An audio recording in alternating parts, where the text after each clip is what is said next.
Olá, na prática veterinária a gente lida com inflamação todo santo dia.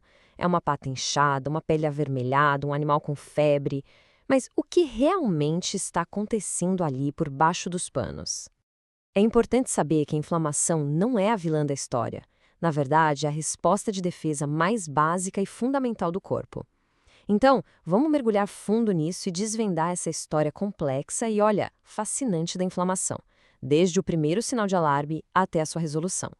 A nossa jornada de hoje vai seguir uma ordem bem lógica. Primeiro, vamos definir o que é, afinal, a inflamação. Depois, vamos ver os socorristas celulares chegando na cena do crime. Em seguida, vamos decifrar a linguagem química que coordena toda essa operação. E, por fim, vamos ligar tudo isso à dor e à cura que a gente observa nos nossos pacientes.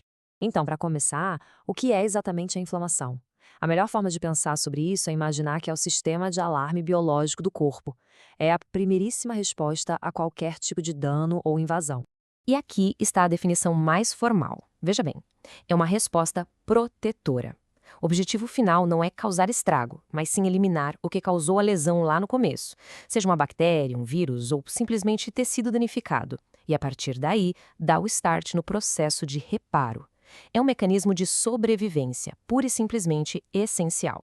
E como a gente reconhece que esse alarme disparou? Através dos 5 sinais clássicos que foram descritos séculos atrás. A vermelhidão e o calor, que vem do aumento do fluxo de sangue, o inchaço pelo vazamento de líquido para os tecidos, a dor, que é um sinal de alerta crucial, e, finalmente, a perda de função, que meio que obriga o corpo a proteger aquela área que foi lesionada. Esses são os sinais que a gente vê da batalha microscópica que está acontecendo lá dentro. Agora, vamos sair do que a gente consegue ver a olho nu, porque acontece lá no nível celular.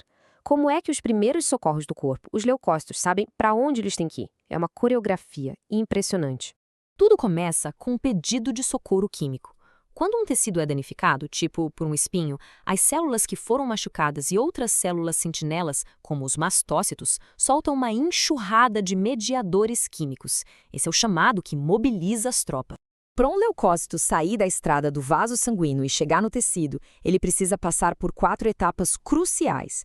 Primeiro, ele vai para as margens do fluxo de sangue. Depois, ele começa a rolar bem devagarinho pela parede do vaso, como se fosse uma bola com velcro. Aí, ele para completamente, se agarra com força e, por último, ele se espreme através das células da parede do vaso, num processo que tem nome: diapedese.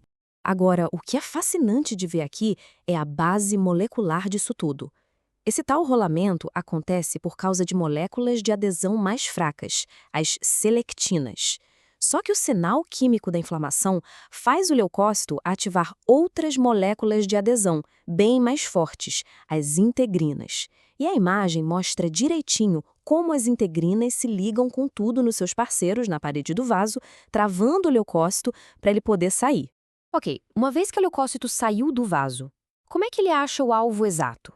A resposta é quimiotaxia. Funciona como um GPS celular. As células seguem uma trilha de cheiro de umas moléculas chamadas quimiocinas, que ficam mais e mais concentradas quanto mais perto se chega da fonte da lesão. É incrível. Bom, até agora a gente viu as células se movendo. Mas como elas conversam entre si? Como elas coordenam o ataque ou decidem que é hora de recuar e começar o conserto? Isso nos leva para a incrível orquestra química das citocinas. As citocinas se dividem em 2 grandes times. As pró-inflamatórias são um acelerador. Elas dão a partida e aumentam a resposta. Já as anti-inflamatórias são o freio. Elas controlam e resolvem a inflamação para evitar que a própria defesa do corpo acabe causando mais dano do que o necessário. O equilíbrio entre essas 2 forças é absolutamente crítico. Vamos conhecer alguns dos jogadores principais do time pró-inflamatório. O TNF-alfa, ele age tipo um sargento recrutador, fazendo as paredes dos vasos ficarem mais pegasosas para os leucócitos. A interleucina 1-beta, ou IL-1-beta, é uma das principais causadoras da febre. E a interleucina 6, ou IL-6, é tipo um gerente de produção, que estimula o fígado a fabricar as proteínas de fase aguda que ajudam na defesa. E do outro lado, no time da paz, temos a heroína do controle, a interleucina 10. Ela é a principal citocina pacificadora. A função da IL-10 é basicamente pisar no freio da produção das citocinas pró-inflamatórias. Ela age desligando os interruptores genéticos que produzem essas citocinas, garantindo que a resposta imune não saia do controle e se torne autodestrutiva. Certo. Agora vamos conectar todos esses eventos moleculares e celulares com o que realmente importa na clínica: o bem-estar do paciente. Como essa batalha microscópica se traduz em dor e, no fim das contas, em cura? A pergunta que não quer calar é essa: como exatamente a inflamação gera a sensação de dor? Não é só pela pressão do inchaço, não. A conexão é bem mais direta e química do que se imagina. Essa citação da literatura científica é muito reveladora.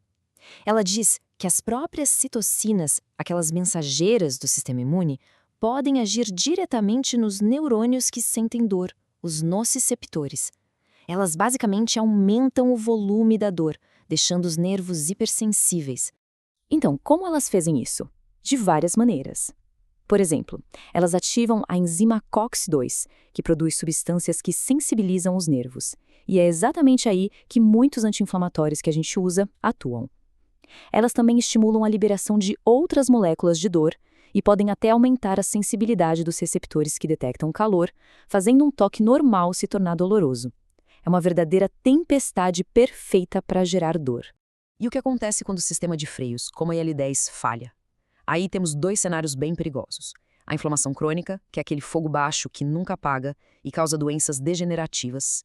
Ou, pior, uma tempestade de citocinas. Uma reação exagerada, massiva, que causa um dano generalizado nos tecidos, vazamento nos vasos e formação de coágulos, podendo levar até a falência de órgãos. E tudo isso nos leva ao futuro. Ao entender a complexidade dessa verdadeira orquestra de citocinas, a medicina veterinária está entrando numa nova era. A capacidade de modular seletivamente essas vias, de aumentar os freios anti-inflamatórios ou bloquear aceleradores específicos, essa é a chave para novas terapias, mais eficazes e seguras para a dor e para doenças crônicas. A questão agora não é só como parar a inflamação, mas sim como a gente pode conduzi-la para a cura.